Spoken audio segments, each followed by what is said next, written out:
Will Perry's got a look ahead. Let's head back to Will Perry with the news. Will Perry on BBC Two now. Will Perry with Match of the Day 2 Extra. A very good afternoon to you. Welcome to Match of the Day 2 Extra here on BBC Two, 5 Live, the BBC Sport website and app, and the iPlayer as well. Joining me this lunchtime, Premier League winner, the Grinch of football, Chris Sutton. Match of the Day's Guy Mowbray. I've got a dare for you, Simon. Outside Westminster, I want you at the top of your voice to scream, "It's coming home," and let's just see what happens there. Are you up for that? Yeah, when do you want that? Right now. I've got Stephen Dorrell here, I'm going to get him to do it as well. We're going to scream, "It's coming home," as loud as we can. Are you ready?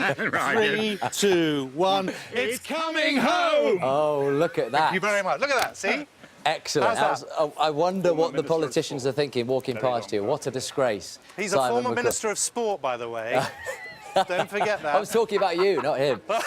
Good afternoon and welcome to Final Score. Jason Mohammed's at a carnival in some far-flung part of the world, so you're stuck with me, Garth Crooks and Kevin Kilbanderby showing me their samba moves. Pretty disturbing. I wonder if we'll see a dab from Garth Crooks here on BBC Two. We begin with Arsene Wenger, who's confirmed that Arsenal expect to name his successor before the World Cup kicks off next month. Former Barcelona coach Luis Enrique and the Juventus boss Massimiliano Allegri have been linked with the job, and Wenger believes anyone would be taking over a side with huge potential. More frustration, isn't there, for Newcastle fans? That Amanda Staveley takeover deal looks dead in the water, or does it? We keep hearing different things every day.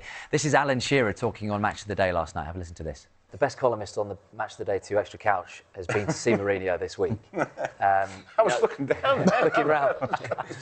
Not you, Chris. But when we talk Mourinho... he's a columnist as well. I know, yeah. Well, he's not the best. Not the best. He's all right. This is on the back of the Sunday Express. And Ronald Koeman saying, Nias may have saved my job. I was at Goodison Park yesterday. Lots to talk about there, Andy Dunn. Is that overstating it, perhaps? Well, it's very much the calm before what Liverpool are hoping will be a significant storm when they take on Roma in this battle of the underdogs in the Champions League semi-final. Many expected it to be Manchester City up against Barcelona. This place is, of course, renowned for creating unmatchable atmospheres on European nights. We've got that fascinating dynamic of the sensational Salah against his old side, with Liverpool hoping to take something substantial to Rome for the second leg as they dream of putting yet another European Cup in an already bulging trophy cabinet here at Anfield. Let's start then, Garth and Kevin, with the game at Selhurst Park. Boos from the home fans, 2-0 down at home to Swansea after losing your first 2 games of the season. So go on, what is it? No one else is listening, it's just me and you on the couch. What's he like? He's a good lad, is he? Oh, he's a great lad. He's very easy to get on with. Yeah, of course he is. Let's talk about Arsenal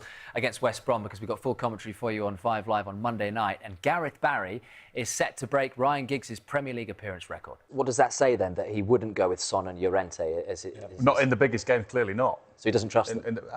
Well, I think that's a really good point. 97th minute, the winner came from Raheem Sterling. He was then sent off, but the goal is an absolute worldie. That's well worth watching on Match Today tonight. Stoke have gone down. Their 10-year stay in the Premier League is over. Their relegation confirmed following a 2-1 defeat against Crystal Palace. Manager Paul Lambert says everyone at the club is gutted, but insists they will bounce back. Damian Johnson has the story. I was at Old Trafford last night. What I would say, it wasn't the horses running freely like they did at the beginning of the season, as Mourinho put it, but it's certainly back to where they were at the beginning of the season. How important is Paul Pogba to United? We saw a very positive and extremely upbeat Pep Guardiola at his press conference today. He's hoping that his players aren't mentally scarred from those back-to-back defeats at Anfield and, of course, in the Manchester derby. Jolie Lescott, it is a great story, Oumar Niasse. I spoke to him afterwards. He's so humble, such a nice guy. Not that that has anything to do with it, but the guy didn't have a locker there last season.